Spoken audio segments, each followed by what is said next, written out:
நண்பர்களே, மனனம் தேவை. அதுவும் இளம் வயதில் மனனம் தேவை. மனனம் செய்து கொள்வதன் மூலமாக படைப்புகள் மிக நீண்ட காலத்திற்கு நம்மோடு பயணம் செய்கிறது.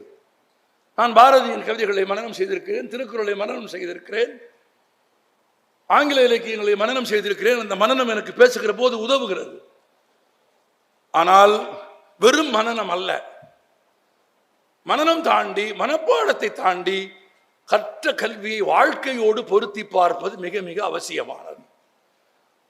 கல்வி வேறு, அறிவு வேறு. இப்போது பெற்றிருப்பது கல்வி.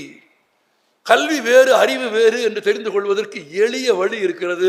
திருக்குறளிலேயே அது இருக்கிறது. கல்வி என்று ஒரு அதிகாரம் இருக்கிறது. அடுத்த அதிகாரம் என்ன தெரியுமா? கல்லாமை. அடுத்த அதிகாரம் என்ன தெரியுமா? கேள்வி. அதற்கு அடுத்த அதிகாரம் என்ன தெரியுமா? அறிவுடைமை.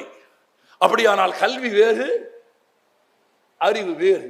கல்வி என்பது அகாடமிக், ஃபார்மல். ஒரு பள்ளிக்கூடத்தில் ஒரு பாடத்திட்டத்தில் தேர்வு எழுதி, as I am suffering from fever, I request you to grant me 3 days medical leave. அது கல்வி. எது அறிவு?